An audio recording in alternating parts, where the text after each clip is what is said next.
The Rational Male, Preventive Medicine, Chapter 9, Rejection and Regret. There's not a lot of money in revenge in Montire. Either directly or indirectly, I wrote a lot about rejection in The Rational Male. Usually, this is due to rejection and fear of it being the root cause of so very many mental schema, behaviors, rationale, etc. for guys.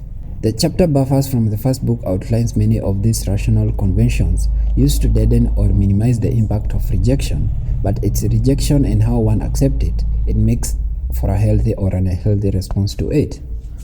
I wish I could claim authorship of this, but an enigmatic member of the social forum, POC, had it right. Rejection is better than regret. However, for all the wisdom is that simple truth, applying it, learning from rejection and accepting rejection is what primarily trips men up. I use men exclusively in this context because, for the better part of your life as a man, based on gender alone, you will experience rejection far more than any woman ever will. If that sounds like a bold statement, let me clarify that. You should experience rejection more than any woman. In sport, in your career, in education, in personal relationship, and even with opposite sex, you will statistically experience more rejection than a woman. That understanding isn't intended to wave the male power banner and make men the champions of virtue.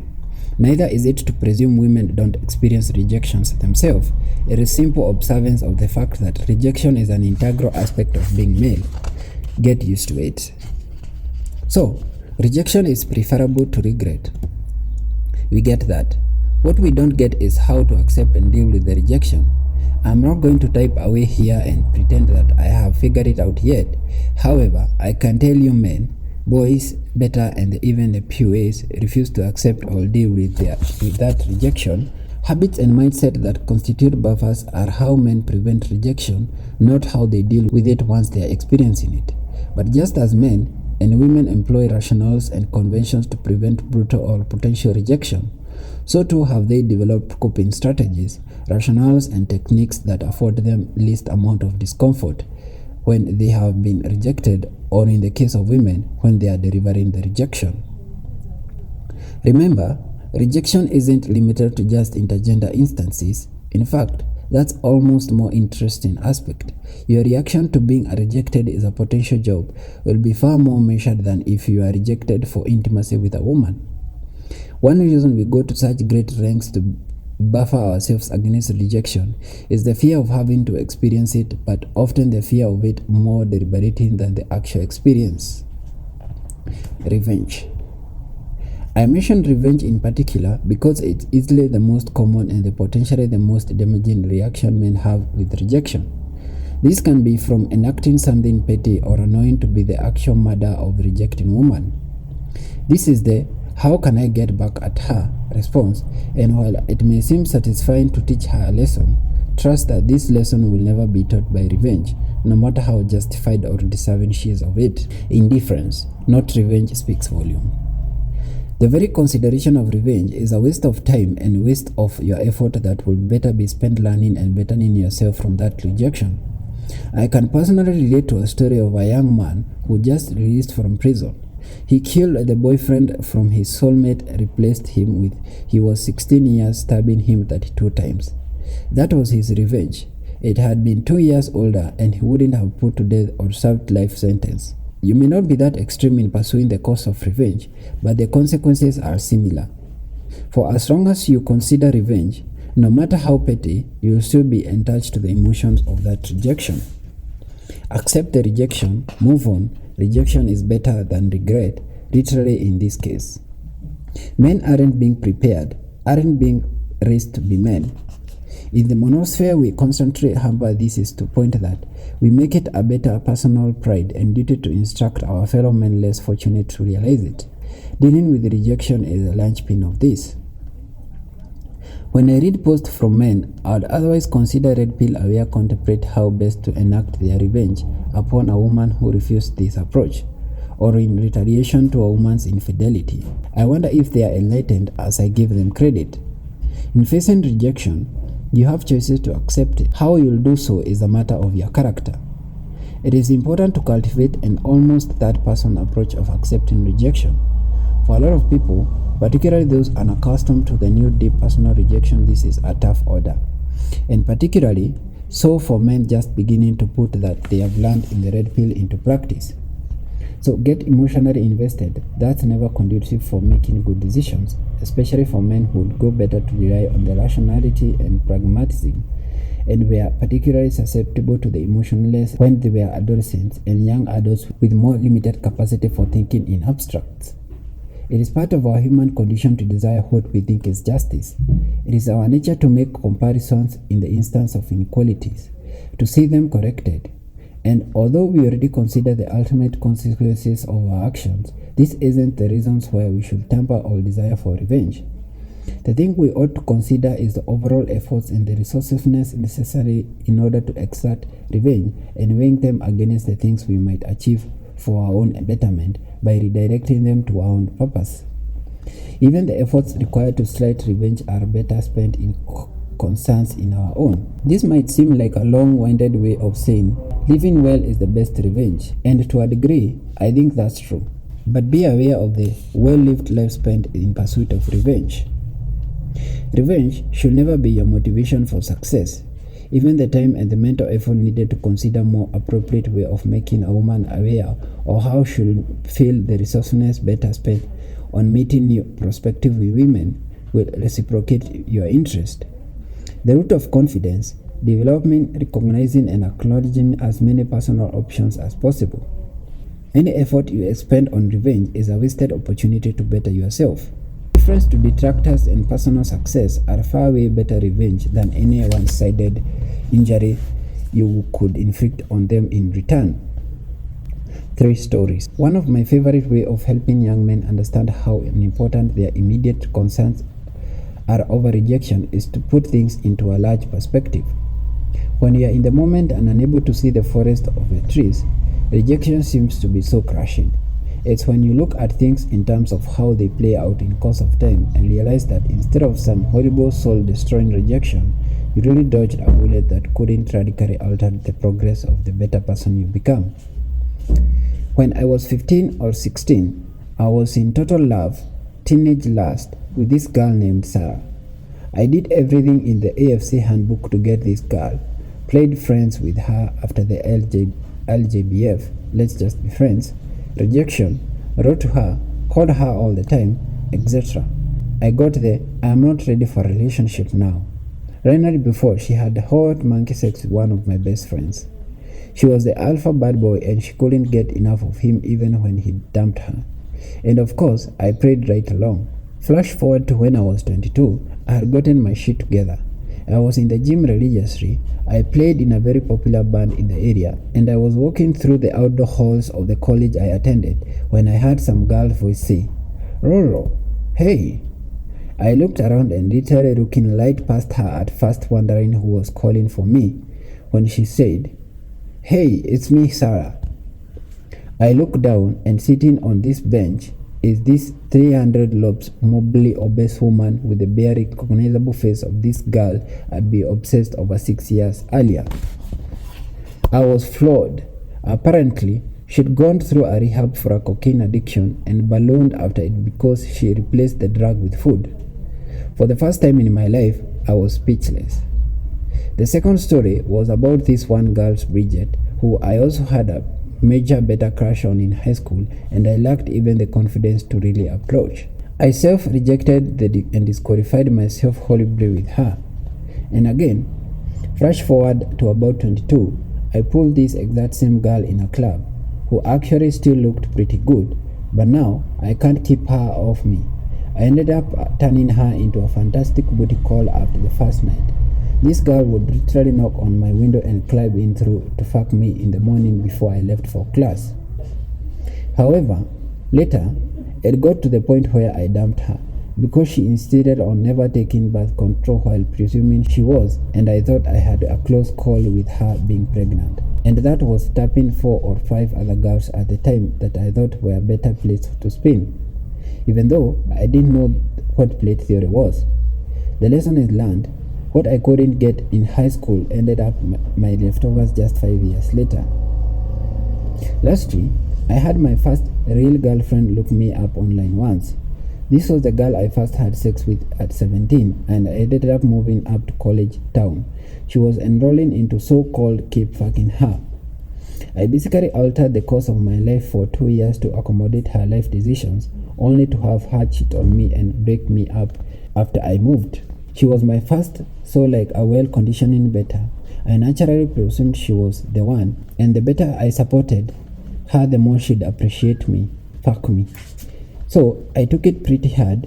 I still tapped her once or twice after this, but she dropped off my world for over 20 years. In my late 30s, I get this email from her. I guess she'd looked me up. I checked out pictures of her on a vanity site she had, not Facebook, and I can't say this time had been kind to her. At 37, she looked about 55, made about 32k tutoring kids to read, and after the terrific degree I moved on to help her get, she'd married to another woman, an open lesbian marriage I was told. It was kind of the air feeling just barely about being able to make out a girl I know at 17, not at 37. In all of this situation, but particularly this one, after 20 years, it's hard to feel more than a little self-satisfied, and I think Kalma's a bitch. But I wonder how many women had been rejected by who are doing better now after years. I'd also like to think that men tend to be better in age, but I know this isn't always the case. Though I'm aware that living well is the best revenge, I think that living well in order to extract the revenge is misguided. Things like this will happen regardless of so long as you put the emphasis on your own betterment. Rejection is better than regret. Keep this in your mind, particularly if you are a younger reader. There are no real failures in rejection, only opportunities to learn. In fact, if you are unclaimed success and acceptance, that will be more of a challenge to learn from when you are in the middle of relation them. We tend not to consider what created our success as carefree and as insightfully as we do our rejections. It's better to accept rejection than be tied to a regret you succeeded at. Our great danger is not that we aim too high for lofty goals and fail, but we aim too low for mediocrity and succeed. The burden of performance. Men are expected to perform. To be successful, to get that girl, to live a good life, men must do. Whether it's riding wheelies down the street on your bicycle to get that cute girl's attention, or to get a doctorate degree to ensure your personal success in your future's family. Men must perform. Women's arousal, attraction, desire and love are rooted in that conditional performance. The degree to which the performance meets or exceeds expectation is certainly subjective, and the ease with which you can perform is also an issue, but perform you must. One of the most fundamental misconceptions plagued in men have in regard to their intersexual relation with women is the issue of performance. Back in late March of 2014, I read an interesting article from a monosphere blogger, Roche. His premise in that post was that men are nothing more than crowns to the modern woman, and it struck me through, although I certainly agree with him in the context he presented it, there were more than entertainment factor than simple amusement on that part of women.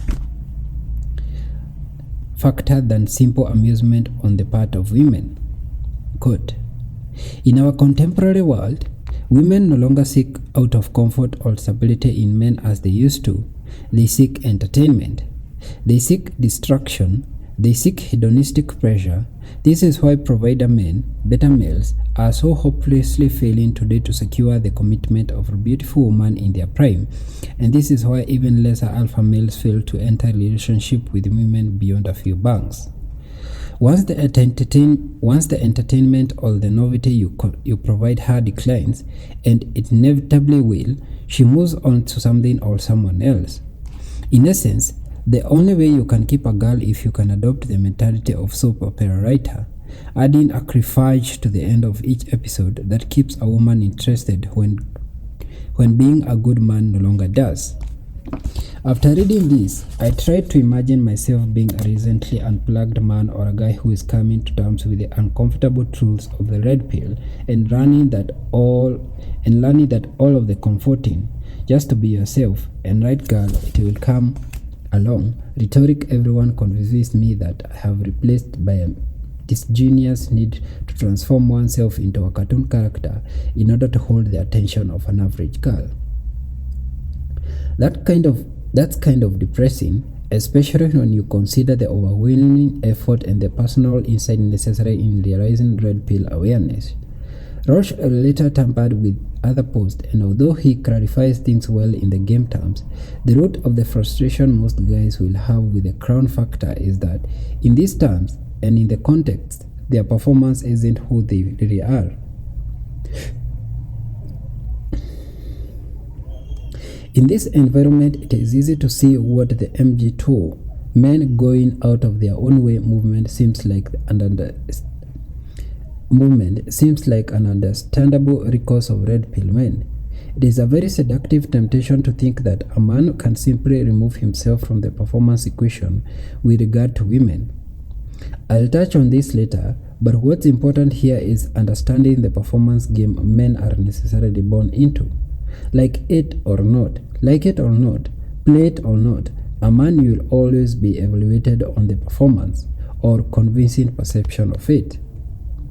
I think what strips a lot of men up early in the red pill transformation is sort of the sense of indignation towards women that they should have to be someone they are not and play a character role that simply isn't who they are in order to hold a woman's interest. In some respect, women are like casting agents when it comes to men who hope will entertain them. Women prerequisite character role they expect men to perform changes as their own phases of maturity dictates their own SMV can realistically demand at that phase. In other words, the characters they want performed in their party years will be different than the ones they want after their epiphany phase, which may be different than the character they want in their midlife years. How realistic it is for men to be that character becomes less and less relevant as women are socialized to expect disappointment from men, actually living up to the characteristic they are conditioned to believe they should realistically be entitled to their various stages of maturity. Living up. Right about now, I am sure various male leaders are thinking, fuck this. I'm gonna be who I am and my girl who can't appreciate me. I'm gonna be who I am and any girl who can't appreciate me for me is low quality anyway. This is probably piss off, but this is exactly the blue pill mental must just be yourself betters adopt for themselves. It's actually a law of power to despise what you can't have, and deductively it makes sense. But the fact still remains, as a man, you will always be evaluated by your performance. So even with fuck it, I'll just be me mindset, you're still being evaluated on how well you are just you. The simple fact is that you must actually be your performance. It must be internalized. In truth, you already are the performance whether you dictate it indirectly and that you think you can forget it and hope your natural and indirected performance will be appreciated by women and others, but regardless, women will filter your hypogamous optimization based on how well you align with what they believe they are entitled to in a man in the context of their own perception of their sexual market value. That perception is modeled upon what phases of maturity a woman finds herself in.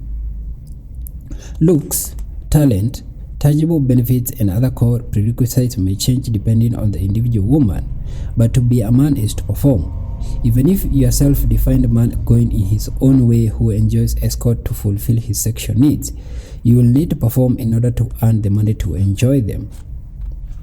It doesn't get easier, you get better. For men, there is no true rest from performance. To believe so is to believe in woman's mythical capacity for a higher form of empathy that would predispose them to overriding their innate hypergamous filtering based on performance. Women will never have the same prerequisite for performance for themselves for which they expect men to maintain for themselves. Hypergamy demands a constant subliminal reconfirmation of a man's worthiness of her commitment to him, so there is never a parallel of experience. Women will claim men require they meet some physical standard, that is performance, and while generally true, this is still a performance standard men have for women. This is still a performance standard men have of women, not one they hold for themselves. There simply is no reciprocal dynamic or pre-qualification of performance for women, and in fact, for a man to even voice the idea that he might qualify a woman for his intimacy, he is characterized as judgmental and misogynistic. Social conventions like this are established to ensure women's hypergamous sexual strategy is the social dominant one. Expecting a woman to perform for a man is an insult to her prized status as an individual that feminine centrism has taught her to expect from men. From a humanistic perspective, there is a want for a rational solution for this performance requirement, but appeals to women's reason are no isolation against the subliminal influences of hypergamy. I have read the works of many dating coach whose approach is complete, honest, and full disclosure of the hopes that like-minded, co-equal, co-rational women will naturally appreciate a man for the rightness, but this presupposes a pre-existing equal playing field where subliminal influences are overridden by mutual rationalism. The real hope is that women will drop their innate hypergamous performance prerequisite in appreciation of this valuable inadequate honesty. What they sweep under the rug, and what I will elaborate on later, is that you cannot appeal to a woman's reason or sentiment to genuinely forgive deceit in a man's performance. Love, reason, both demand a pre-existing mutual appreciation in a common context, but neither love nor reason alleviate the necessity of performance for a man. Women simply have no incentive to compromise hypergamy on their own accord. They will not be reasoned into accommodating situations of mutual needs for overt means. It is a man's capacity to perform and to demonstrate, never experience, higher value that genuinely motivates women to accommodate mutual needs in a relationship, not communication or reasoning, whether that's the same in nightly or in a 50-year marriage. Demonstrating higher value. I get the impression that demonstrating higher value tends to be a bad rap both from red pill critics as well as red pill aware men. A lot of that gets wrapped up in the pickup artist technique and practice. It is easy to dismiss this concept of posturing or bluster, but DHV as a principle isn't defined by the egotistical measures or how well a guy can shadowboat himself around women. Much of that constitutes a demonstration of higher value for men is casual and unintentional. In fact, the best, most genuine form of DHV are exhibited when a man doesn't realize he is actually performing in a way that demonstrates his higher value. This can be as simple as walking into a room in the right context or environment. Evident social proof and confirmed status he takes for granted is DHV. Even humility can be DHV in proper context. What I am driving here is that after reading all this, you might think I am saying you need to be a superhuman to qualify for woman performance standards, and again, that's kind of depressing. That's not what I am getting at. A woman's performance standards are dependent on many varied contexts and according to the priorities she places on the type of character she finds both arousing and attractive, and according to what her maturity phases condition dictate for her. In many instances, it is not how you perform so much as that you perform. Ambition and personal drive to perform and be the best and the most successful you that you can be may have absolutely nothing to do with your intention of attracting a woman, but you will still be performing and you will be evaluated on performance. Demonstrating higher value or demonstrating lower value is performance, whether intentional or not. You cannot remove yourself from this performance equation. You can cease to direct your part in this performance, but until you die, you cannot exit the game. Vulnerability.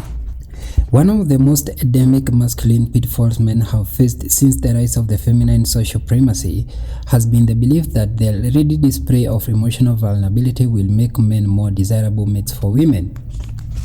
In an era when men are raised from birth to be in touch with their feminine sides and in touch with their emotions, we get generations of men trying to out-emote one another as a mating strategy.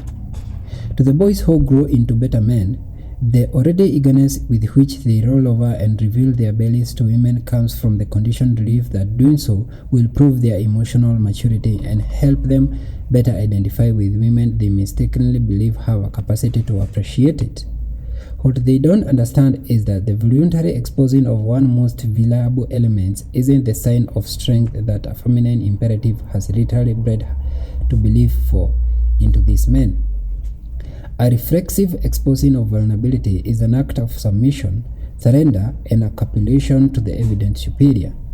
Dogs will roll over almost immediately when they acknowledge the superior status of another dog. Vulnerability is not something to be brainwashed or proud of. While I do believe the insights and acknowledgement of your personal vulnerability is a necessary part of understanding yourself, particularly when it comes to unplugging oneself, it is not the source of attraction and certainly not arousal that most well-conditioned beta men believe it is for women. From the comfort of the internet and polite company, women will consider the sounds right appeal of male vulnerability with regard to what they are supposed to be attracted to, but on the instinctual subconscious level, women make a connection with the weakness and the submission that vulnerability represent. A lot of men believe in that trust and display of vulnerability are mutually exclusive of display or weakness, but what they ignore is that hypergamy demands men that can shoulder the burden of performance. When a man openly broadcasts his vulnerability, he is by definition beginning from a position of weakness. The problem with idealizing a position of strength is that thinking you are already beginning from that strength and your magnanimous display of trusting vulnerability will be appreciated by a receptive woman. I strongly disagree with assertions like those of various life coaches that open upfront vulnerability is ever attractive to a woman. The idea goes that if a man is truly outcome independent, with this being rejected by a woman, the first indicator of that independence is a freedom to the vulnerable with her. The idea goes that if a man is truly outcome independent, with his being rejected by a woman, the first indicator of that independence is a freedom to be vulnerable with her. The approach then becomes one of, hey, I'm just gonna be my vulnerable self, and if you are not into me, then I'm cool with that. The hope is that women will receive this approach as intended and find something refreshing about it. But the sad truth is that if this were the attraction key it promotes, which it was, every guy just being himself will be swimming in top shelf pricey. This is the central element of better game. The hope that a man's openness will set him apart from other guys. It is common practice for men who believe in the equalist fantasies that women will rise above their feral nature when it comes to attraction and base their sexual selection for this emotional intelligence. And base their sexual selection on his emotional intelligence. The fact is that there is no such thing as outcome independence. The act of your approaching a woman means you have made some effort to arrive at a favorable outcome with her. The fact that you believe a woman would even find you vulnerable attractive voids any pretense of outcome independence. Hypergamy doesn't care about male vulnerability. In the rational male, I described men's concept of love as idealistic. Naturally, simple minds sort of exaggerate this into men just want an impossible unconditional love, or they want love they think their mothers loved them. For what it's worth, I don't believe any rational man with some insight ever expects an unconditional love, but I think it is important to consider that a large part of what constitutes this concept of an idealized love revolves around being loved irrespective of how he performs for or merits that love. From Of Love and War, the rational male. We want to relax. We want to be open and honest. We want to have a safe haven in which struggle has no place, where we gain strength and rest instead of having it pulled from us. We want to stop being on guard all time and have a chance to simply be in someone who can understand our basic humanity without begrudging it. To stop fighting, to stop playing the game just for a while. We want to so badly. If we do, we soon are no longer able to. The concept of men idealistic love, the love that makes him the true romantic, begins with a want of freedom from this burden of performance. It is not founded in an absolute like unconditional love, but rather a love that isn't dependent upon his performing well enough as such a woman hypergamous concept of love. Or the humanity. As the true romantics, and because of the performance based on the hypergamy, there is a distinct want for men to believe that it is so revealing their vulnerability they become more human, that if they expose their frailties to women, some mask they believe they are wearing comes off, and if she is a medical quality woman, she will excuse these inadequacies to perform to the rigorous satisfaction of her hypergamy. The problem with this strength is slender hope are twofold. First, the humanize he believes a woman will respect isn't the attraction cue he believes it is. 10 minutes perusing the blog about the left sweeping habits of women using Tinder app, or Tinder fusion as you like, is enough to verify that women aren't desirous of the kind of humanize he's being conditioned to believe women are receptive to. In the attraction and the arousal stages, women are far more concerned with a man's capacity to entertain her by playing a role and representing her with the perception for a male archetype she expects herself to be attracted to and aroused by. Hypergamy doesn't care about how well you can express your humanize, and primarily because the humanize men believe they are revealing in their vulnerability in itself a predestined psychological construct of the feminine imperative. Which brings us to the second problem with strength is surrender. The caricatural preconception men have about their masculine identity is a construct of man's feminine primary socialization. The mask the feminine imperative makes men wear. To explain this second problem, it is important to grasp how men are expected to define their own masculine identity with a social order where the only correct definition of masculinity is prepared for men in a feminine primary concept. What I mean by this is that the humanize that men wish to express is showing themselves as vulnerable is defined by feminine primacy. For the greater part of men upbringing and socializing, they are taught that a conventional masculine identity is the fact of fundamentally male weaknesses that only women have a unique cure for. Over the past 60 or so years, conventional masculinity has become point of ridicule and anachronism, and every form of media from then to now has made a concerted effort to parody and disqualify that masculinity. Men are portrayed as buffoons and attempting to accomplish female-specific roles, but also as ridiculous men for playing the conventional macho role of masculinity. In both instances, the problems that their inadequate maleness creates are only solved by the application of uniquely female talents and intuitions. Women are portrayed as being the only solution to the problem of maleness.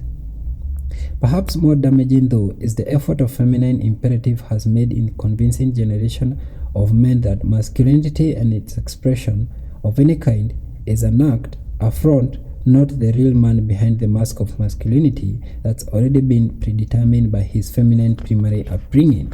Women who lack any living experience of the male condition have the calculated telemetry to define men, and they should consider manhood from the feminine primary context.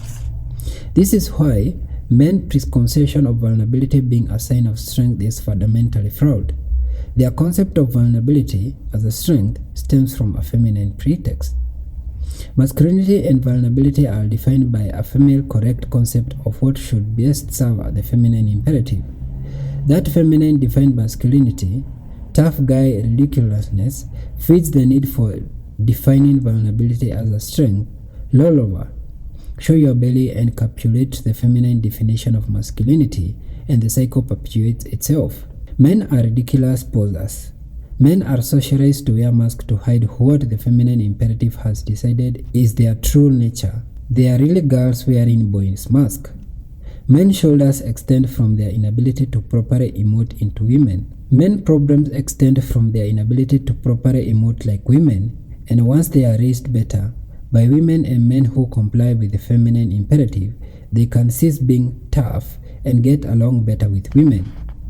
That's the real strength that comes from men's feminist concept of vulnerability, compliance with the feminine imperative. It is indictment of the definers of what masculinity ought to be, and that they still characterize the modern masculinity based on fields as being problematic when the generation our feminine primary social order has conditioned men to associate that masculinity is a feminine beneficial a context as women would want.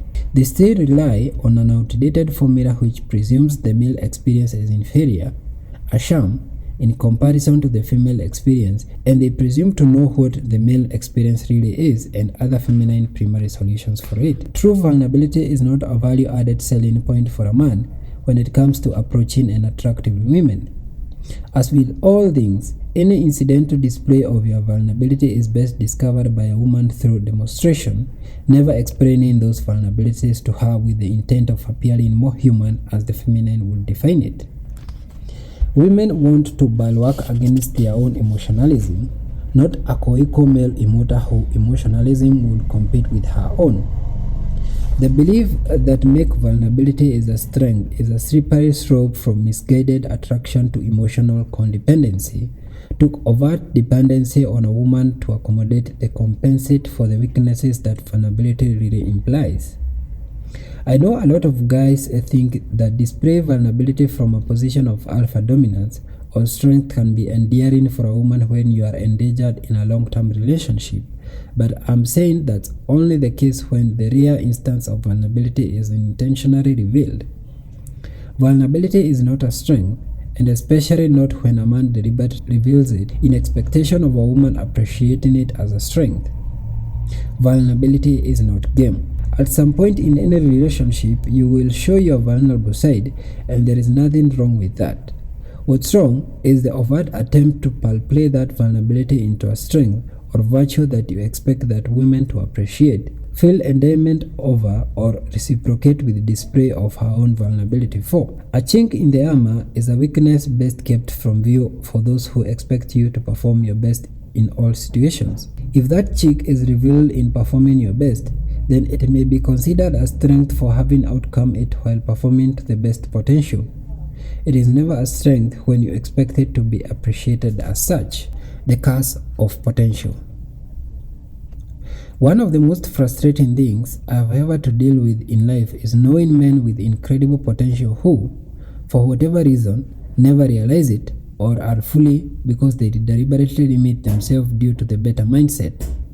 Whether it's potential for success due to particular talent, the potential of their socio-economic state and affluence, or simply dumb luck that put them into one-in-a-lifetime opportunity, their brutal ignorance or pride or rule-around duty of the feminine imperative thanks to their better frame of mind hold them back from really benefiting from it.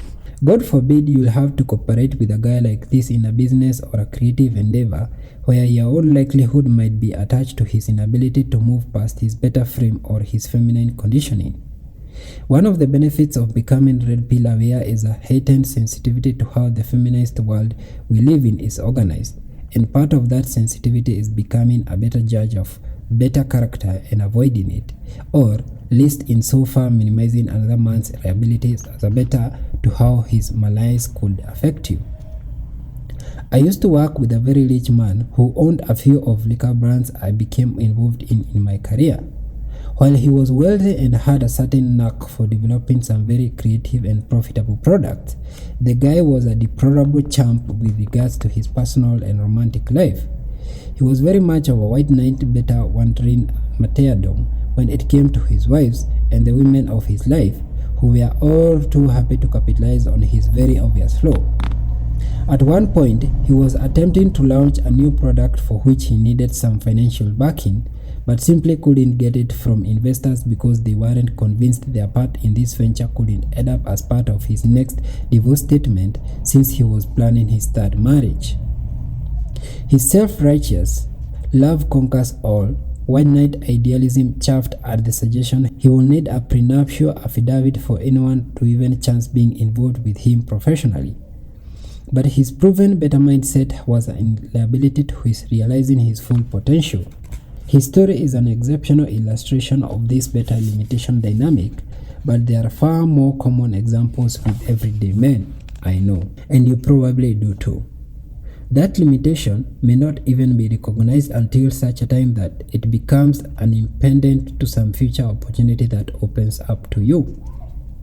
Social feminization and feminine imperative both play an active role in curtailing a man's potential, but more often than not, it is with a willing male participant.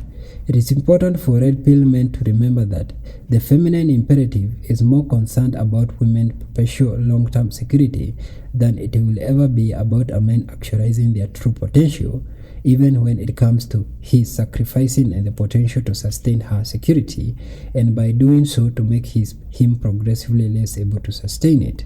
Women who read my appreciation essay in The Rational Male, trying to wrap their heads around my assertion that women will never appreciate the sacrifices men will really make to ensure a feminine primary reality, never take this equation into account.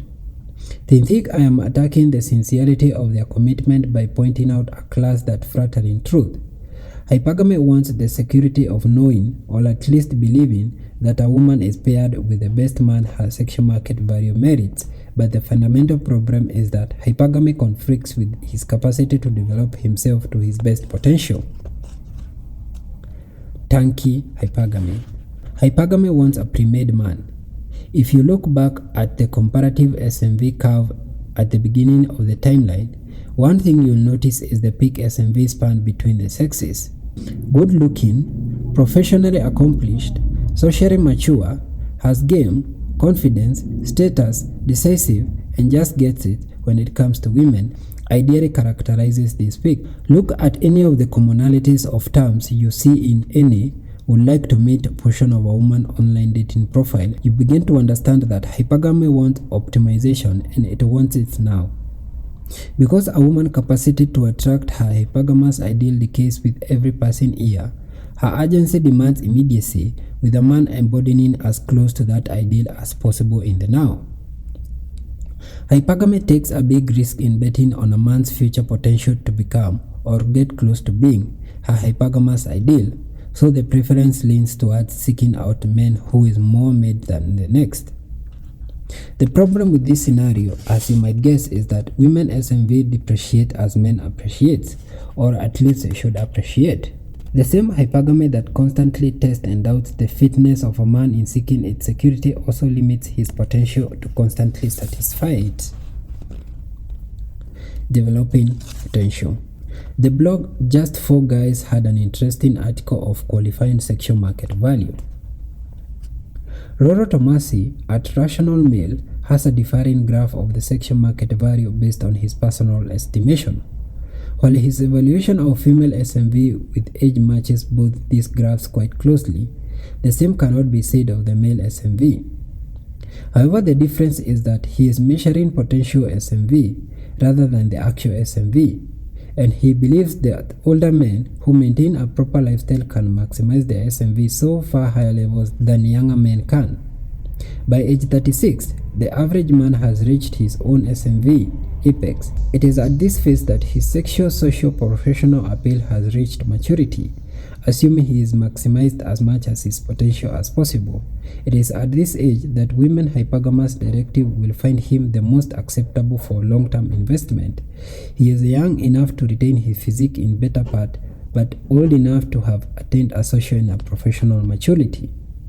Thus, what we are seeing here is the SMV that is actualized by the average male, whereas rural SMV is what a man could theoretically achieve with good inner game. I bolded the salient parts of this because one misinterpretation I diligently try to avoid in estimating men's relative SMV is using the sex, or the capacity to attract potential sex partners, as an exclusive metric for evaluating men's overall sexual market value. Sexual notch count in and itself is not the benchmark for SMV. Rather, it is a man's actualization of his real potential, of which notch count in an aspect. Sexual notch count in and itself is not the benchmark of SMV. Rather, it is a man's actualization of his real potential, of which notch count is as respect, that determines his SMV. Hypergamy wants you to fulfill your best potential, the better to filter you, but it doesn't want to assume the risk of protective personal investment that your fulfilled potential will eventually place your SMV so far above her own that you leave her and her investment is lost. This then is the conflict between male potential and feminine hypergamy. I detail this in the thread. Nothing is more threatening yet substantially attractive to a woman than a man who is aware of his own value to women. On the Blue Pill Red Pit forum, I read a criticism by an SMP graph dismissing it as stating that an early to mid-30s guy has far more likely to look into average cap with an average low-wage job than more mature successful guy who has kept himself in the shape, who maintains some general quality lifestyle. I have to say I'm inclined to agree. Most men, average men, are men who haven't realized the potential they could. Whether this lack is due to the motivation, the limitation of the feminine socialization, or the inability to come to terms with their blue pill reality, they never actualize the potential that would make them higher SMV men. The blue pill radiators can see that it's men potential that sets them apart on the SMV scale. I think that the primary reason the game is that one needs to have a life and purpose that makes a man happy and determined and to wake up every morning. Once a man takes control of his life, then a woman becomes an interchangeable part of it like anything else.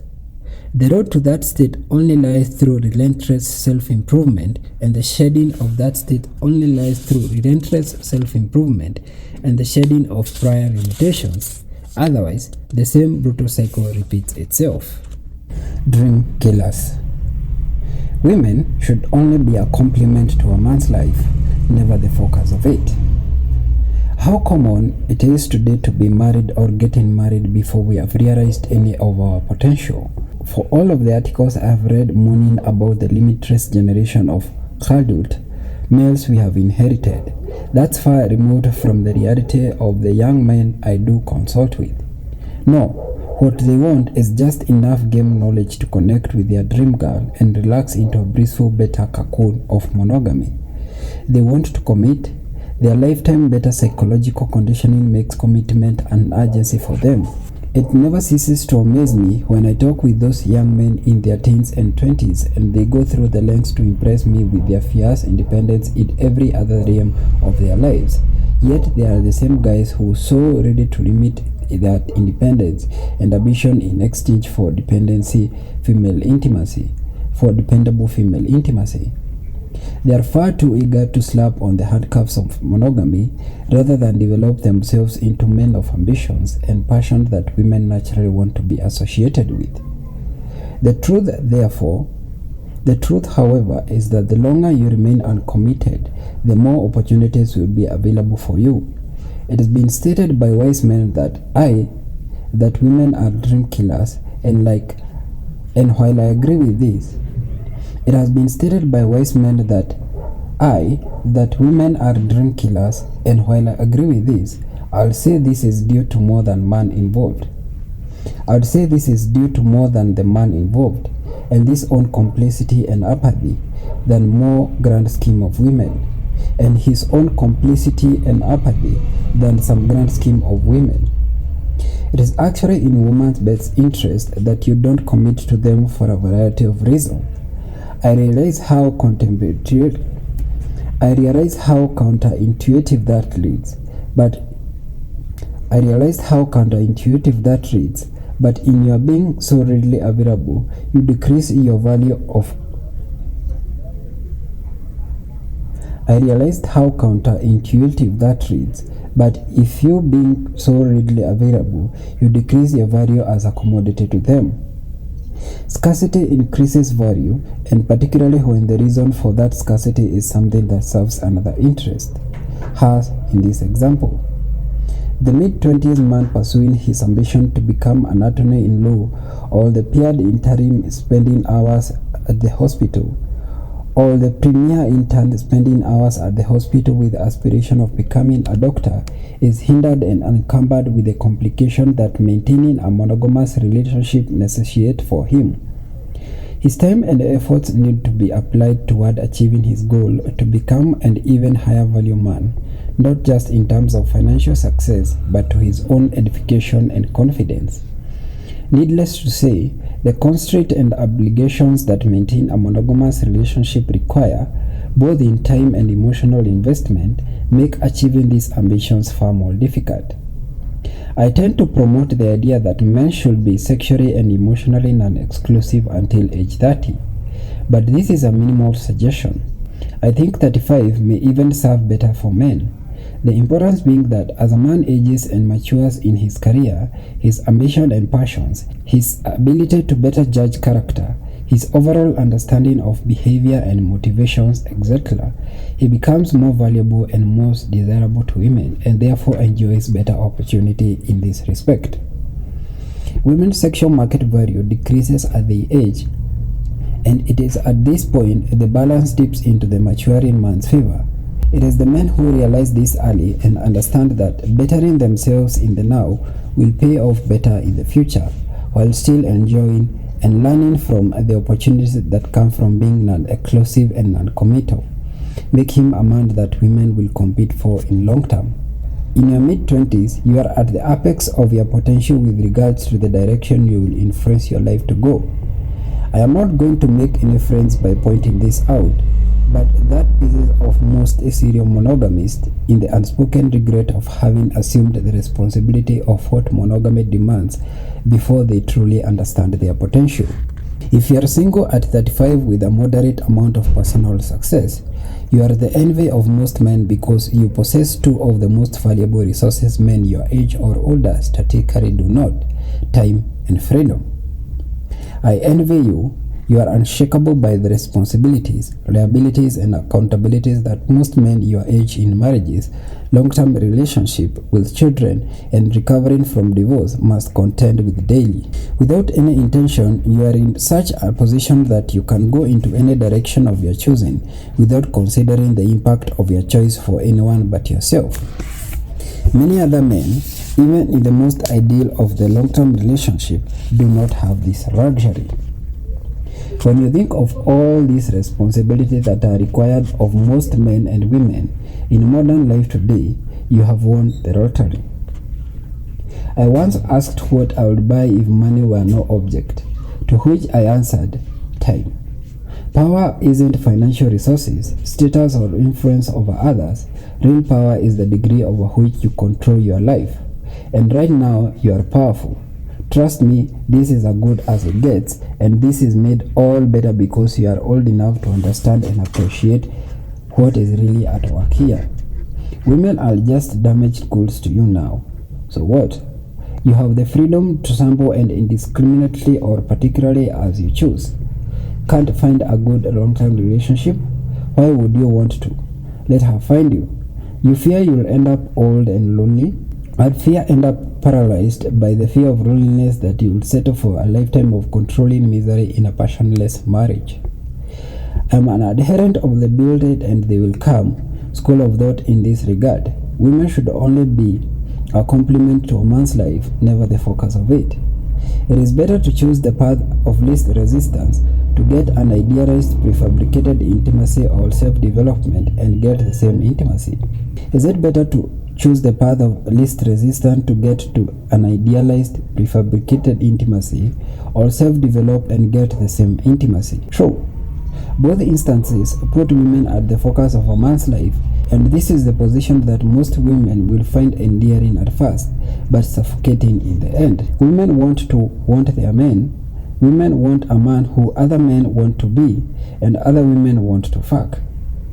She doesn't want to slave her intimacy since this puts her in the masculine role. Rather, she wants a decisive, mature man who has the confidence to put her off, to tell her no, in favor of his ambition and passions, as this serves two purposes. First, it sets his direction as the one of authority and his development as the primary, the results of which she and her potential children will benefit from. Secondly, it puts her into a position of chasing after him, especially his legitimate ambitions and passions become the other woman with which she must compete for his attention. Note that I stated legitimate ambitious here. A woman involved in a law student or an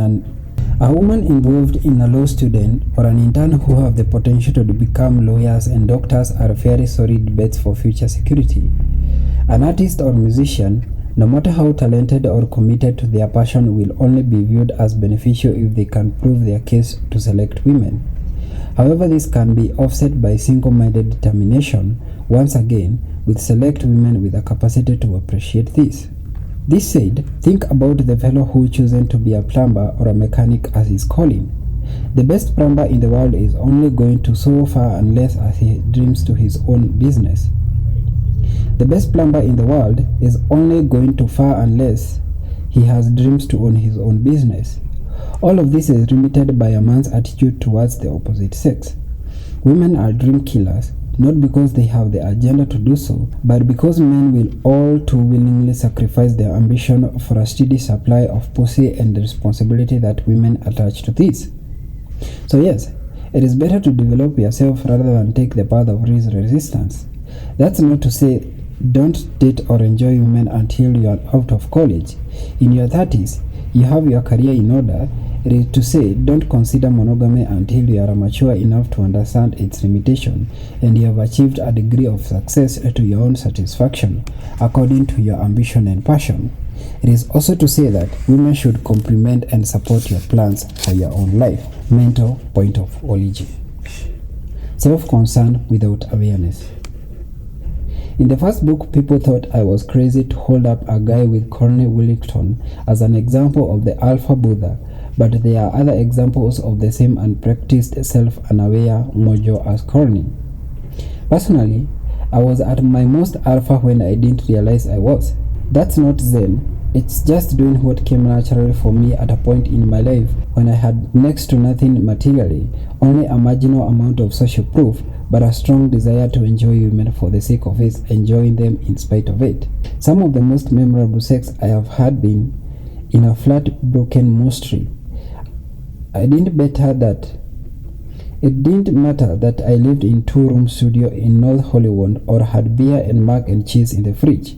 I got laid and I had women come to me for it. It didn't take me doing anything for a woman to get laid or hold her interest. All I did was make myself my mental point of origin. It's when I started putting women as a goal, making them into more than just a source of enjoyment, that I transferred that mental point of origin to her and I became the necessitous one. A lot of guys will call that being needy, and I suppose it was, but it's a neediness that results from putting a woman or other person as your first thought, your mental point of origin. I use this term often, so I thought it deserved a bit more exploration. Your mental point of origin is really your own internalized understanding about how you yourself fit into your own understanding of frame. If you haven't read the first book or need a refresher, Frame is the first iron rule of Tomassi. Iron rule of Tomassi 1. Frame is everything. Always be aware of the subconscious balance of whose frame which you are operating. Always control the frame, but resist giving the impression that you are. If frame is the dominant narrative of the relationship, not limited to just romantic relation, your mental point of origin is the import and priority to which you give to the people and or ideas involved in that relationship. It is the first thought you have when considering any particular of a relationship. It is often so ingrained in us that it becomes an autonomous mental process. For most of us, our understanding of that point of origin develops when we are children. Kids are necessarily selfish, sometimes cruel and greedy, because our first survival instinct is to naturally put ourselves on our mental point of origin. Only later, with parenting and learning social skills, do we begin to share, cooperate, empathize, sympathize as our mental point of origin shifts to putting the concerns of others before our own. Young boys are generally very alpha because of this unclear self-importance. Their innate disruptiveness, pugnaciousness is the source of almost Zen-like, matter-of-fact, alpha-bearing of the colony Walton. As I stated in the first book, he is not a man anyone might aspire to be, but he is alpha without the intent of self-awareness. There is a first thought balance we have to maintain in pro-social respect in order to develop healthy relationships. The problem we run into today is one in which boys are largely raised to be the men who provide more than they need in order to establish a future family. That learned, conditioned and mental point of origin is almost always focused outward and onto the people who he hopes will reciprocate by praising him as their own point of origin. Natural feminine solipsism makes this exchange a losing prospect.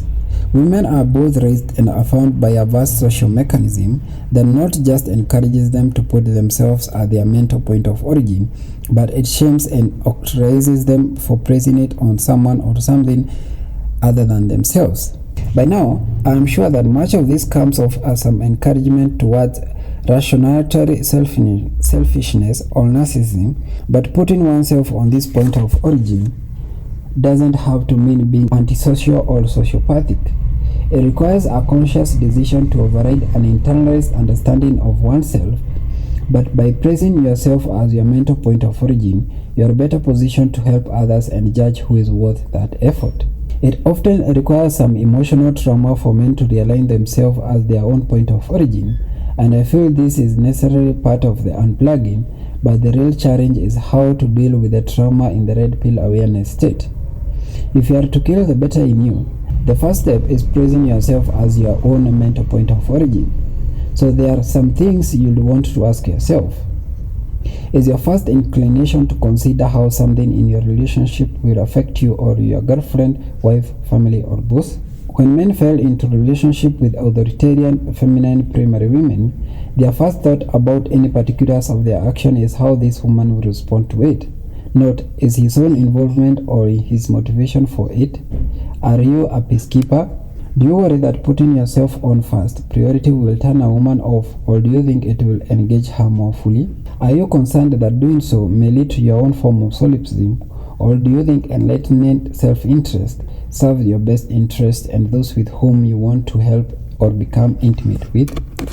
Game changers. However, I consult teenage guys or young adult men. I am always reminded about how game has changed over the course of my lifetime. The 17-year-old Rollo Tomassi will be appalled at the mindset of a 46-year-old Rollo Tomassi.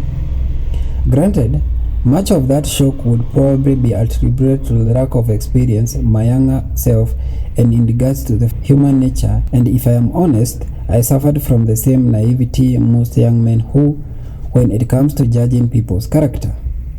In fact, at the time, my belief was that I shouldn't ever judge anyone's character, nor did I, nor should anyone really have the right to. Part of that assumption was from the undeveloped religious learning, but more so it was due to the youthful idealism I held. I'd been conditioned to believe not only that I can't judge a book by its cover, but also that you shouldn't do so and ought to be ashamed for considering it. I am flattered that people might think I am some phenomenal interpreter of psychology, the nature of women, intergender relations, and model upon which men should aspire in order to get laid and still have the great now 18-year marriage. It has not always been so. If I have any credibility now, it's not due to my getting everything miraculously right, but because I have everything so horribly wrong more often than not. One of the most valuable lessons I learned in my future studying psychology and personality studies is that personality is always in flux. Who you are today is not who you'll be in another few years. Hopefully, that is for the better after learning something and applying it towards your own personal progress. But it could equally be a traumatic experience that changes you for the worse. For better or worse, personality shifts, sometimes slowly, sometimes suddenly.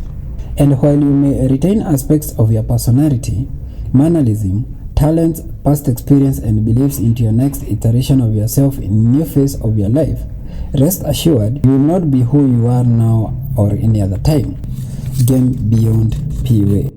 I am sorry if this sounds all fortunate cookie for you at the moment, but it is necessary a preface of understanding how game changes for men as their life situation and circumstances change during different phases of their lives, and the shifts in their own personality and learned perceptions change as they age. It is an easy step for me to assume that were I to find myself single tomorrow, I wouldn't approach game in any degree as I would were in the 26-year-old version of myself. Indeed, the primary reason I involved myself in expanding the Preventive Medicine series into this book is to help men at different phases of their own development understand what to expect from women and themselves during these periods of their life. Game, for lack of a better term, should be a universal knowledge tool for every man. Game and red pill awareness, it should be, benefit for men regardless of their circumstances or situations in life. Game and red pill awareness is applicable for men in every social or personal condition. Even the short pudgy guy who empties the trash in your office, he may not have the potential to enjoy sex with swimsuit model, but the tenets of the game can help him improve his life with his own circumstances.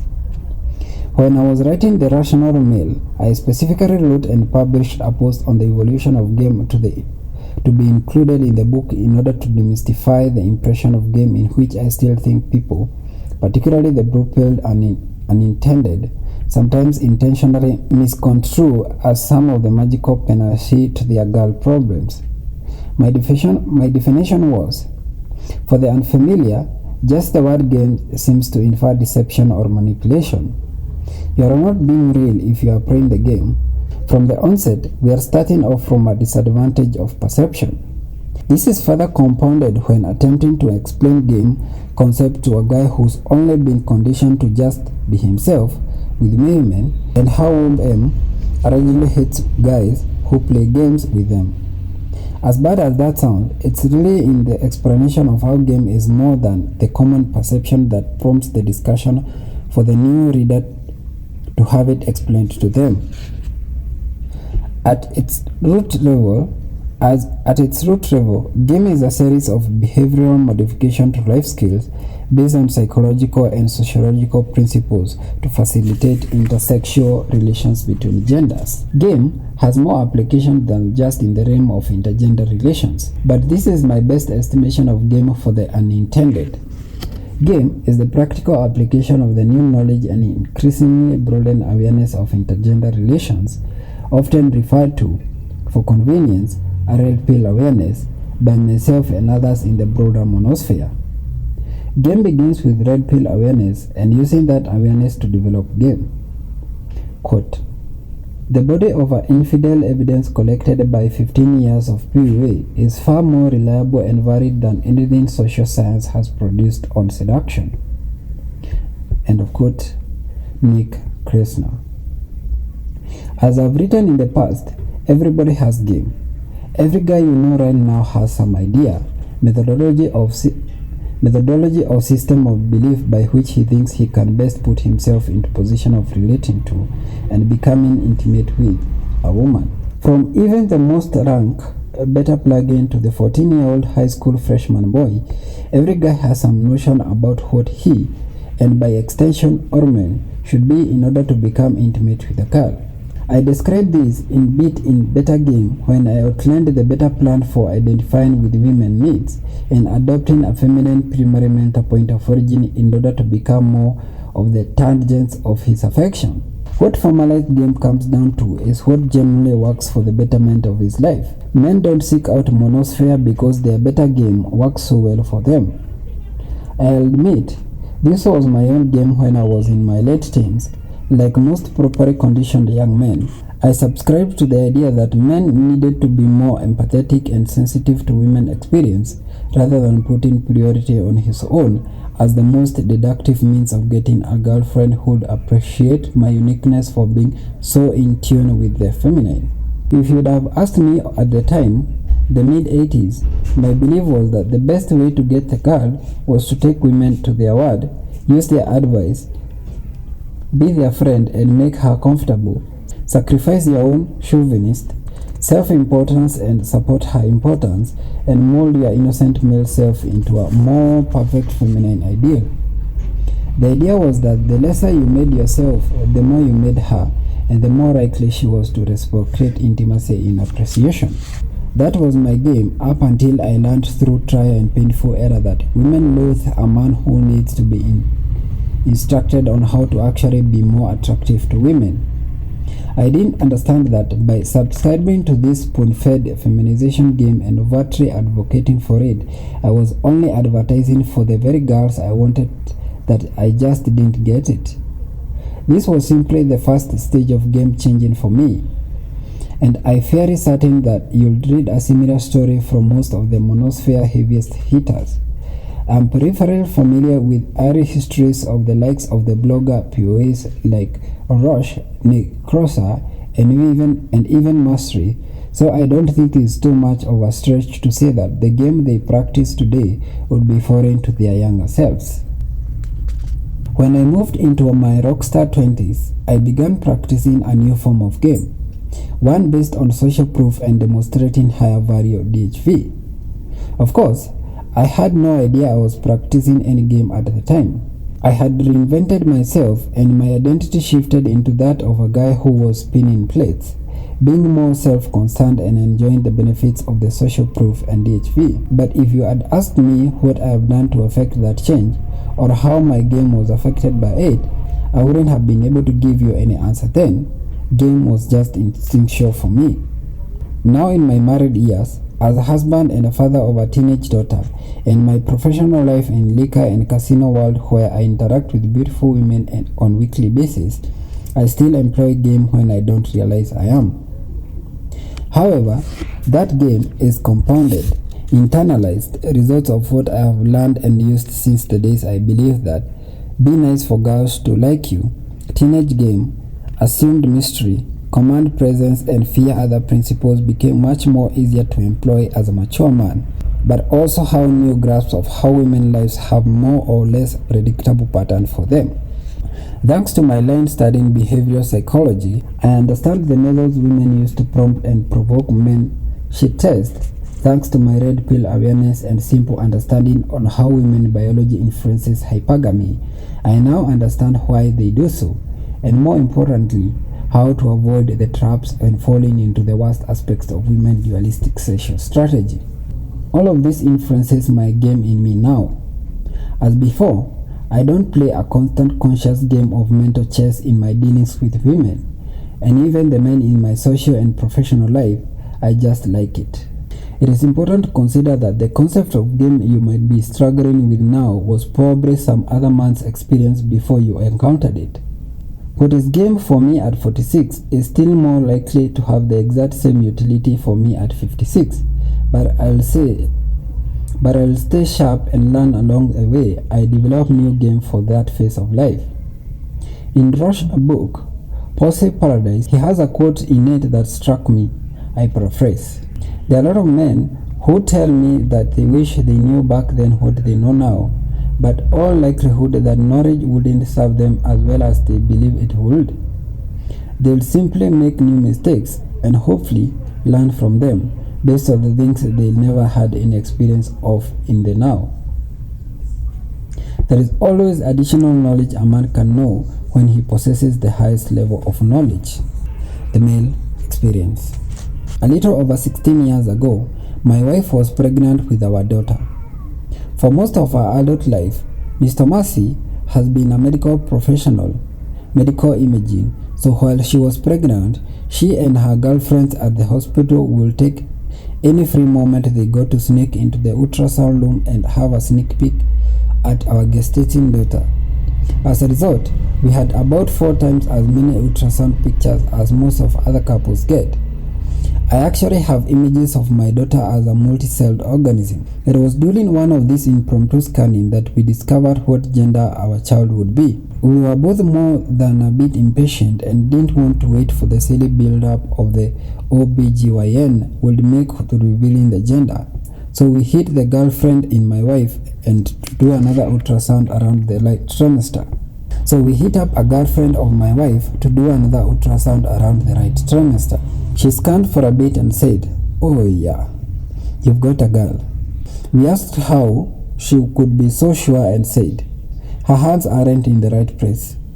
Then she explained, "Almost always, when the baby is a boy, his hands will be down around his crotch once he is mature to a certain phase in the pregnancy. There is not much else to do in there, so they play with themselves. Your daughter's hands are usually up around her face." After hearing this, I began to appreciate the power of testosterone. Whenever I read someone tell me sex isn't really a need, I think about how even in the womb the influence of testosterone is there. For better or worse, our lives as men center on our capacity to control, unleash, mitigate, and direct that influence. Socially, we build up appropriate conversions intended to build into some kind of uniformity to prevent the destructive potential and exploit the constructive potential. While personally we develop conviction, psychologists and internalize rules by other degree to live our lives with influence always running in the background and subconscious. Experience. Women become very indignant when trying to understand the male experience. This is due in most parts of women innate solipsism and their presumption that their experience is the universal one. Part of this presumption is due to social reinforcement, but that social presumption, essentially the equalist presumption, is rooted in women's base indifference to anything external that doesn't affect them directly and personally. If everyone is essentially the same and equal, and we are a culture to encourage this perspective, it leaves women to interpret their own imperatives and innate solipsism to be the normative ones for men. So it often comes into a lot of shock and indignation, which women instinctively cleave when women are forced, sometimes rudely, to acknowledge that men's experiences doesn't reflect their own. The reactive response is to force-fit men's experiences into women's self-concerned interpretation of what the experience should be according to the feminine primary perception of what works best for women. On an individual woman's level, this amounts to denial and rejection of legitimate male primary experience through shame or implied femme-centric obligation to accept and adopt her experience as his responsibility. On a social level, this conflict is reflected in social conventions and feminine-centric social doctrines, as well as being written directly into bidding laws and forcibly enact a feminine-centric perspective into our social fabric. Feminine solipsism and the primacy and the female experience superseding the male experience begins with the individual woman, micro, and extrapolates into feminine primary social construct, macro. Virtually every conflict between the sexes comes back to the rejection of the legitimacy of the male experience. In every social and psychological dynamic I've ever written about is the fundamental lack of understanding for the male experience which influences women's perception of our sex. Whether it's understanding our sexual impulse, our idealistic concepts of love, or appreciating the sacrifices men uniquely make to facilitate a feminine reality, the disconnect always distills down to the fundamental lack of accepting the legitimacy of the male experience. It would be too easy to cop out to simply write this disconnect off as an existential difference. Obviously, men and women cannot spend time in each other's skins to directly appreciate the experiences of the other. However, since the feminine imperative is the normative one in our current social makeup, and the presumption is that the feminine directed equalism is the only legitimate experience. Thus, the masculine experience is by default delegitimized. It is not verified, for simply reminding the feminine that inherent evolved sexual indifferences challenge equalism by masculinity very presence. I reject your reality and replace it with my own. Men just being men is a passive challenge to the feminine imperative. Red pill awareness is a direct challenge to the legitimacy of the feminine primary experience. It is important to recall here that the primary of the female experience begins to the personal level with an individual woman and then exponentially multiplies into the social macro scale when you assert yourself as a red pill man. You are asserting your disconnection from that feminine primary frame. This begins as a personal level for a woman and then extrapolates into the social affront for all women. The initial shock and indignation is one interrupting her comfortable, predictable expectation of men in the feminine defined reality she experiences for herself. As even the most rocky of red pill men will attest, the legitimate female experience rejects this assertion, most times with an amount of hostility. Men are met with socially reinforced prepared responses designed to defend against attempts to question the legitimacy of the feminine experience as the primary one, shaming it often as first recourse. Even most passive challenges warrant shaming, but character assassination and disqualification based on a feminine primary perspective are the go-to weapons of the solipsistic nature of the feminine mindset, even when men are the ones subscribing to it.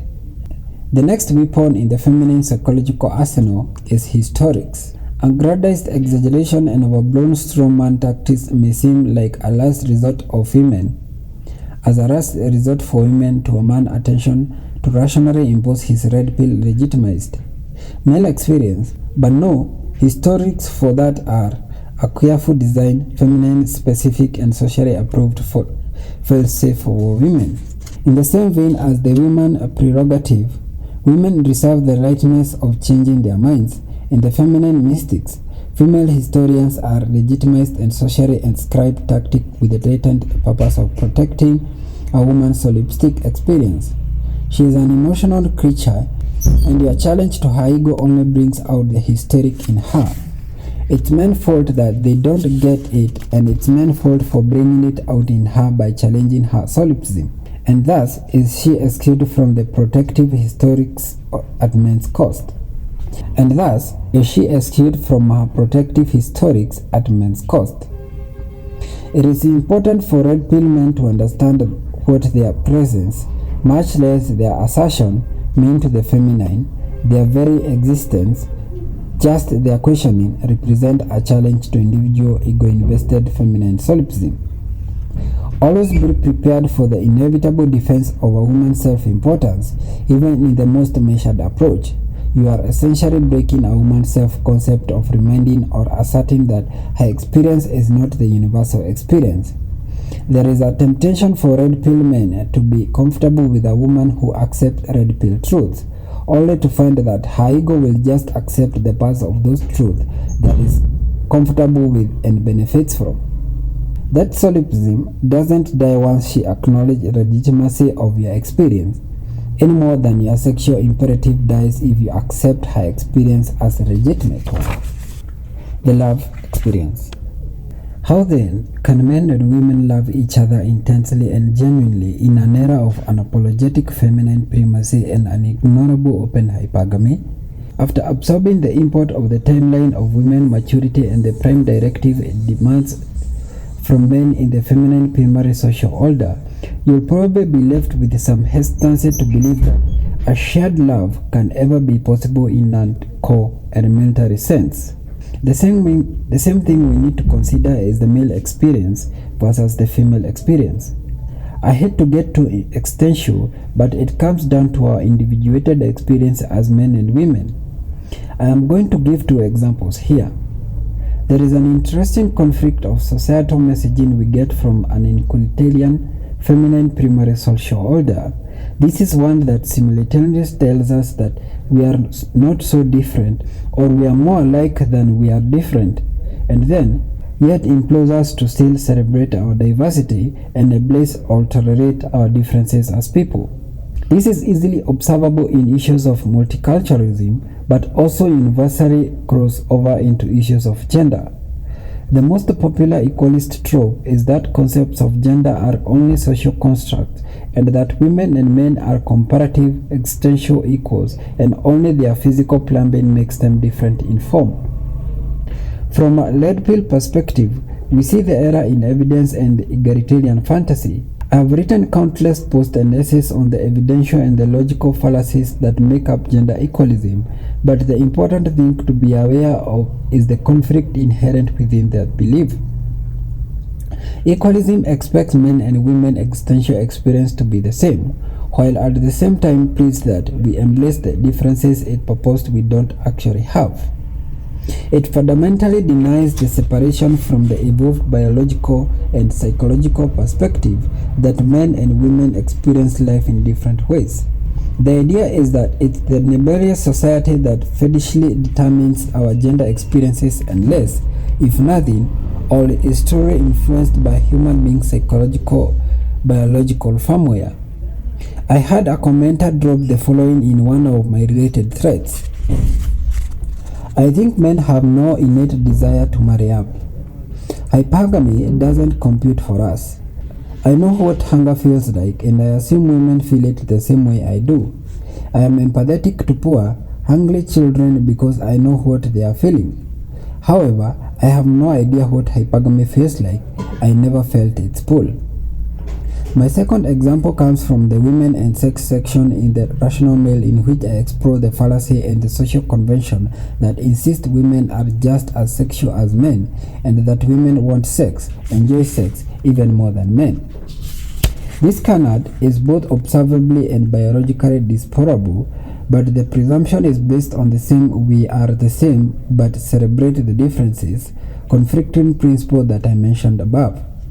If a dynamic is complementary to the feminine, then the biological basis is one we are expected to embrace the diversity of, but the dynamic is unfiltering to the feminine. It's the result of the society that's fixated on teaching gender roles to ensure the patriarchy. We are really more alike than not. The idea is patently false because there is no real way any woman can experience the existence and the condition that a man does throughout his life. I mentioned in that essay about how the female amateur bodybuilder I knew who was dumbstruck by how horny she became after his first cycle of anabolic steroids. I can't believe men can live in the state like this, were her exact words. She was just beginning to get a taste of what men experience and control in their own skins 24 hours a day, and it's unsettling for her. Women are used to a cyclic experience of sexuality, whereas men must be ready to perform at first, best opportunity sexually. These are our individuated experiences, and despite all the bleating of the equalists, they are qualitatively different. No man has any idea of what hypergamy feels like. To my knowledge, there is no drug or hormone that can stimulate the existential experience of hypergamy.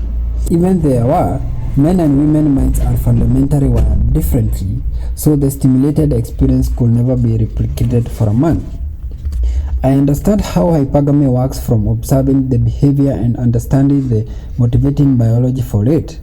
I also understand that our species evolved with and benefited from it, or at least it makes the deductive sense that we know that hypergamy today is derivative of the evolution, but what I don't have is first-hand existential experience of hypergamy, and I never will. Likewise, women will never have a similar existential experience of what it's like to be a man. So it should be easy to follow, to deduce that how women experience love as based on the hypergamatic opportunistic impulse is fundamentally different experience than that of a man's. The equalist social order wants love to be an equal mutual agreement on a definition of love that transcends individuated gender experiences, but it simply will not accept that intersexual experiences of love is defined by each sex individuated experience. I have no doubt that there are areas of crossover in both men idealistic concept of love and women opportunistic concept, but this experience of love is still defined by gender-specific individuation. By that I mean that women can and experience intense feelings of love for a man based on her hypergamously influenced criteria for love. If you sift through the comments of forums regarding women's love experience, you will come across examples of women describing in great detail how deeply they love their husbands, boyfriends, and are in complete disarray over being told their life stems from hypergamatic opportunism. I have no doubt that their feelings of love are genuine to them based on their individuated concepts of love. Indeed, they are ready to fight for tooth and nail to defend their investment in those feelings. What I am saying is that the criteria a man should need to meet in order to generate those emotions and a life to love states are not universally mutual criteria that an equalitarian social order would have the whole of society believe. So yes, men and women can do and love each other intensely and genuinely from their own individuated experience. The process they use to come into this love state differs in concept and existential individuation, and what sustains that love state is still dependent upon the criteria of men individualistic and women opportunistic concepts of love. The commodification of that love state is presently weighted on feminine because the feminine imperative is socially ascendant. The importance of satisfying the female sexual and really life goal strategy takes primary social precedence today. Thus, men's individuated experience is devalued to an assumption of its all-equal universality, while women is blown up out of all real valuation with collective expectation of embracing their unique differences set apart from their universality. If men's experience is one size fits all, it's really a small and socially brainless step for a woman to withhold the reward criteria men place on their idealistic love in order to satisfy their own sexual strategy.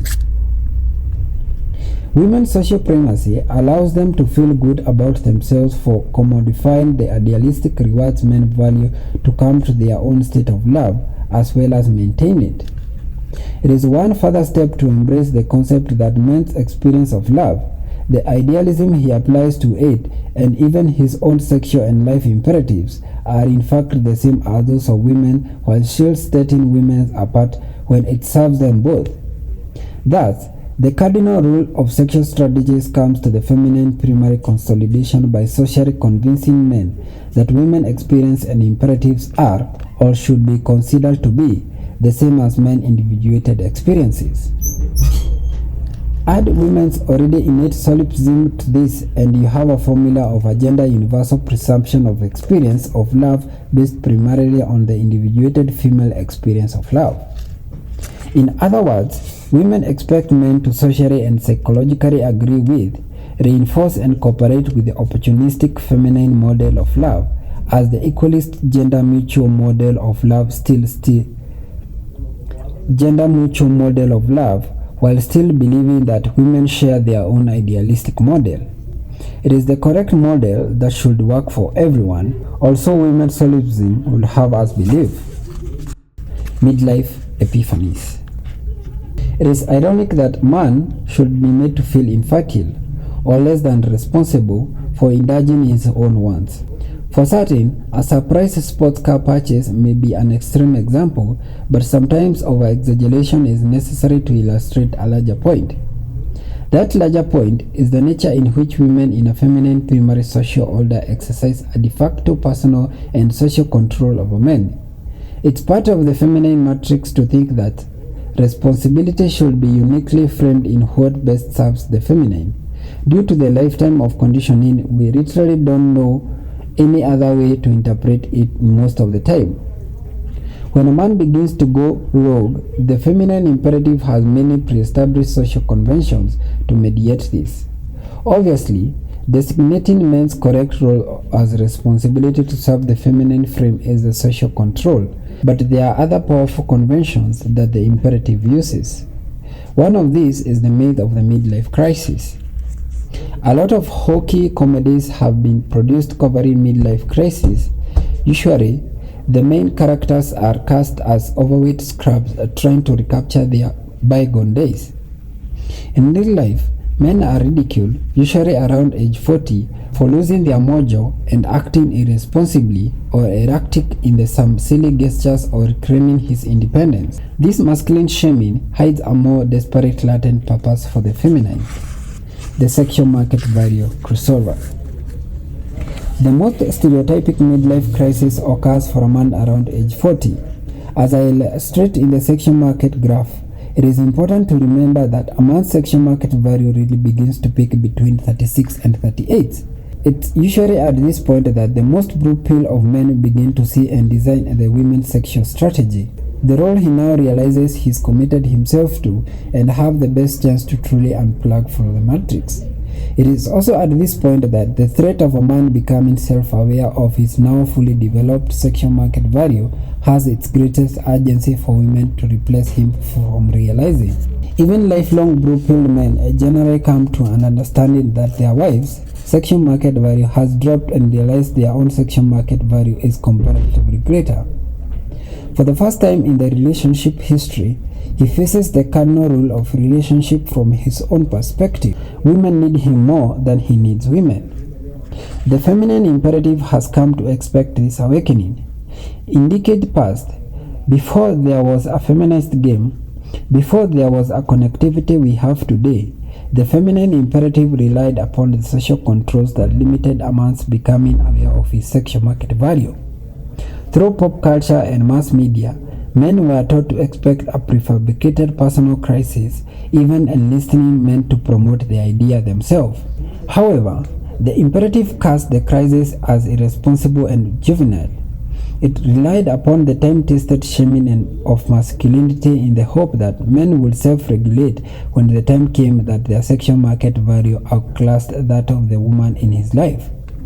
So we got hokey movies and the presumptions ridicule of men wanting to trade up their wives for trophy wives, because even when a man is mature and established, he must be made to believe he'll still be a little better than a cad if he is given more marginal success in life. Midlife awareness. Probably the most common story I experienced when I peer counseling was the disillusioned married guy. Most of these guys were professional, mid to late 30s, and all their stories were the same. I feel like I've done everything anyone is ever expected of me for the past 10 to 15 years, and I get no appreciation for it. These guys did the right thing, and their wives were unresponsive to them, or they still viewed these men as fixer-upper project they've been perceptually working on over the 20-year marriage. This experience is what helped me to better understand the myth of midlife crisis. Men, in most Western culture, do in fact experience a midlife crisis, but this isn't due to the trivialized and oft ridiculed pop culture reasoning.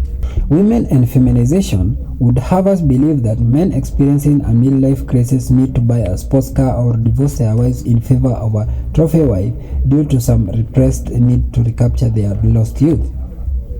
This of course fits into the feminist myth that men are egotistic, simple creatures and masculinity is infantile in nature, but this only serves to reassure women that they still got it at 40. The truth about men's midlife crisis isn't about recapturing youth. It's about finally understanding the trappings they have been sold into through their 20s and 30s and coming into terms with that often horrible truth. They are forced to confront the part they are inevitably played in facilitating a woman's sexual strategy that has told him as his feminine correct social responsibility. They come to the point of the timeline when a woman's maturity places her in more necessitous position that he has in for the better part of his 20s and likely half of his 30s. He is emotionally invested in her, or if not, the idealism how he was sold healthy relationship should be, and this conflicts with both his realizing his sexual market value or his lost potential of it, and confronting the reality of the part he played in facilitating her duplicitous sexual strategy. Some men do in fact buy the sports car, get the new hottie wife, or act in some fashion that appears reckless and responsible. This isn't due to the infantilism, but rather a new understanding of their own position as men. They have lived responsibly for as long as for a little appreciation that when the true realization is made, they feel the need to move. The true nature of the game that has been perpetuated and then become clearer, and they need to react. They have become respected, but in the hours, the sacrifice, the censoring of their own views, priority and imperatives, they realize now that they have sold off their true passion in favor of maintaining what others have told him as his responsibility, whether it was his choice or not. And all that for what? A fat wife? A shrew? Maybe even a fantastic marriage and a wonderful family life, but also a nagging doubt about not seeing enough of the world or accomplishing what he wanted to do by 40 because of it. A nagging doubt that he is not living up to his cast of potential. In truth, I worry about men who don't come to this crisis. These are the men who are truly lost. These are the guys who remain lifelong blue pills, happy in their ignorance or forcing down the truths too terrible to acknowledge. The mature man. I once got into an interesting debate about the reason why mature men tend to opt for younger women with whom to settle down with, as it is to be expected from a femme stretch in their male enablers in the social shaming mechanism abounded. Most of these are some variation of the men's fragile egos, carned or a real man would want to get into a woman in his own age. This quote pretty much summed up the opposing point. Quote, older guys want to bag college girls for the same reason that many older women like dating younger guys. To live in the state of suspended youth and be reminded they still got it. I half agree. Older women definitely want to think they still got it. With regards to their capacity to hold the attention of younger guys, they find themselves in competition with younger women for. However, older men who naturally pursue younger women come to realize that they have finally got it. Why wouldn't a guy 40 have a natural preference for younger women after reaching a level of maturity and accomplishment that allows him this? Professionally, women tied to the male template of life progress tend to think that they too should be entitled to the sexual attraction of eligible men by virtue of their mature achievements, professional status, education, and some imagined sense of knowing themselves better. They are mistaken. The association of maturity. First off, it's a mistake to just peg 40-year-old men in a demographic. There are pretty of early to mid-30s guys who can do and pull girls 5 to 8 years younger than themselves with some regularity. Funny how there is little shaming stigma with that age difference. It is not a man's physical age so much as to what age popularly represents or is perceived to represent. Maturity, accomplishment, better provisioning capacity, status, education, etc., and all the trapping a man who realized the best of his potential should have attained. Do all men actually realize this to their satisfaction by this time? Of course not. It is the perception that they should have actualized this is the attractment in comparison to younger guys who haven't nor could have really be expected to. Mature men represent this perception of assumed accomplishment and security. Exactly what other women are looking for in a phase of life where their sexual marketability declines and their need for long-term provisioning becomes more urgent. Second, understand that the incidence of 30 to 40-year-old men remaining single up to this time of life is rare. Most guys, betters in majority, are already engaged by 26 and have serial monogamists on this point. For all the recent hard-wringing about kidult, men not manning up and marrying most epiphany face women, Ria is the guy who remains single into his late 30s. By the time he arrives at his SMV peak period, he is either divorced or on a marriage number 2. Still fewer come into the realization of their own vastly increased sexual market value, assuming they have managed to stay in shape and accomplish things financially, emotionally, and maturity-wise up to this point, and then use this to their own advantage with younger women. An interesting aside here is that men are battered for their Peter Pans in their late 20s for not living up to female entitlement, and then get the same treatment for marrying younger women when they do mature into men. This is a glaring illustration of the female imperative at work. Now, and to that constant feminine social convention convincing them they are fragile egos or shame them for dating younger chippies, that is future trophy wives, instead of mature women, generally single mothers, with all their accompanying baggage. Surprisingly, we see in most cultures older men striving for the attentions of the younger and more attractive females, but in Western culture, he becomes vilified and shamed for this, or at least that's what Western feminist women would like to be the case. The most common complaint women in their mid-30s bemoan is that there is not good men, or they can't understand why men just can't grow up. Increasingly, career women designed to finally start a family at age 35 find that men, particularly the ones that meet their equalist provisioning criteria in their age 33 to 38, are not interested in women, to say nothing of career women of their age. They are interested in 22-year-olds who wouldn't give them the time and day when they didn't have the status or maturity that they just discovered they have now. And of course, the 35-year-old careerist woman was one of the 22-year-old girls only 13 years prior who was doing precisely the same thing the 20-year-old girl are doing in their party years today. Midlife epiphany. These men are not trying to relive anything. Generally, they never lived the experiences which they accused of trying to recreate. However, they are newly aware of their own sexual market value, and nothing better frightens and attracts a woman so well as a man aware of his own sexual market value to a woman. That's the foundation of midlife confidence, and if he capitalizes on his potential to some degree, this gives him a mature gravitas that attracts women. This represents a problem for women though. They want a man with the confidence and the maturity derived from experience to make important decisions, be an initiator, a good provider, etc., but not so confident that he weighs his options and selects out his provisioning for a competing woman based on his primary requisites of physical arousal and sexual availability. To counter this, the feminine creates social convention that shames a man for considering a woman too much younger than herself.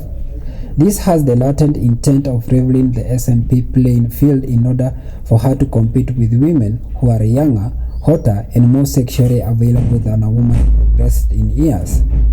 He has to be kept ignorant of the whole process, but still shamed enough into thinking his desire for the young and attractive mid-20s girl makes him juvenile or preoccupied with a fragile ego or trying to recapture his youth.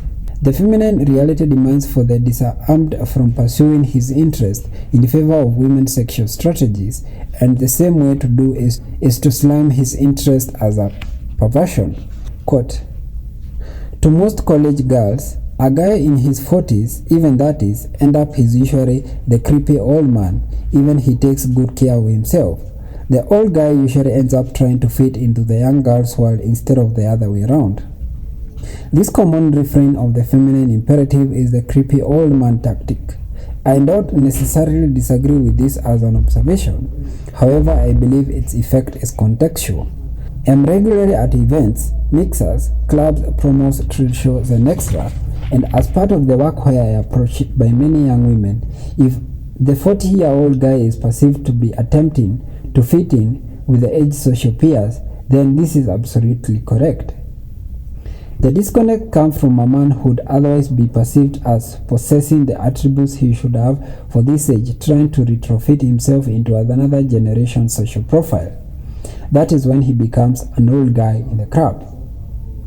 Never attempt to backdate yourself style-wise, linguistically, etc.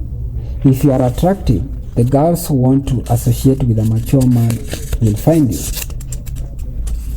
Complaints. Men become happier than women by midlife, and for the most part I think I can see why. Most women in their late 30s to mid 40s are, for most part, chronic complainers. After going through the high drama phase of her 20s, into kids, marriages, and divorces, in her 30s, women tend to contempt themselves, languishing in dissatisfaction that her fantasy life isn't panning out to be. Nothing measures up to the perceived ideals she thinks are her due. Most women in Western culture who find themselves single at 38 to 42 are there after the earlier life that didn't go as planned. They almost universally carry some kind of baggage. Can they be attractive? Uncommonly, but yes. However, it's a mistake to presume older, or at least age-level peers, women to be more intellectually equitable with older men and therefore more compatible choices for the LTRs or marriage. I am sorry if this comes off as cruising myself, but honestly, I have encountered very few women I can relate to intellectually or that I'd consider equal in my particular interest. My life experiences, my passions, etc. all share the same degree of expressive curiosity. That's not a cut on the whole of the women, just an illustration of the difference the gender's maturation. I wish this didn't sound like a conceit on my part because, in all humility, I think the better part of what I find important is really pretty mundane. It is not that I hold a low opinion of women's capacity to be more life curious. It is simply their own general indifference or even trying to relate to that is comparison to their own distractions. I don't think women, and particularly 35 to 40-year-old women, feel this incumbent upon them to have to be good mate, intellectually stimulating, a good mother, or even a good sexual partner for a man consideration. I would attribute most of that to the female sense of entitlement and victimhood that permeates female popular culture, but also to men and women interests really being fundamentally disparate. In other words, with the extraordinary real expectation, women will really put forth the same effort a man will for a woman to better identify herself with his interest for the explicit purpose of being better made for him. That burden of performance uniquely belongs to men. Mature women. Obviously, a more mature woman will have a greater agency to settle into the long-term provisioning security that marriage provides her, but this agency gets confused with the actual maturity. Just because a woman is more motivated to start a family and enter into a more traditional domestic life doesn't mean she is an intellectual or a mature equal, nor does it make her more compatible with you in this sense just by virtue of her progressed phase of maturity. It simply means that she is more motivated to do so based on her condition of dismissing a conditions of diminishing sexual value. I think on some level of consciousness, older, more mature men who have spent a good portion of their lives dealing with the experience that creates this life baggage older women occur recognize a necessity to distance themselves from it.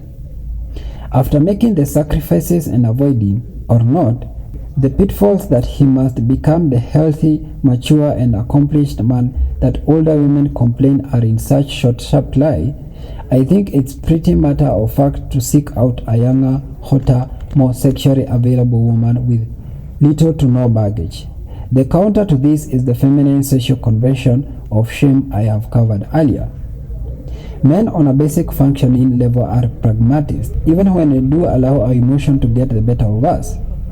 Our tenet we maintain is an understanding that women tend to operate from an emotional level, whereas men to operate from a deductive reasoning. While a hot piece of us isn't on motivation, I think on one's level, after the necessary experiences, sacrifices and time takes to get on a point of personal maturity, we see a younger woman with less baggage as a sort of double bonus. If I are to find myself single tomorrow, this would be exactly my motivation. Why would I invest my considerable capacity for financial, emotional, intellectual, and security provisioning into compacting my own life with a woman fraught with the baggage of her own failing and inconsistencies for the last 15 to 20 years? For what I have become myself and what I know is valuable, why would I not look for a simplification considering what was required for me to get that maturity? If mid-aged men are happier than women in this age of life, it's because they have arrived to a place where they don't feel they need to qualify themselves to women any longer and realize the reverse is now true. A rich man doesn't need to tell us he's rich. We can see in his appearance, his mannerism, his bearing. The same is true for a mature man.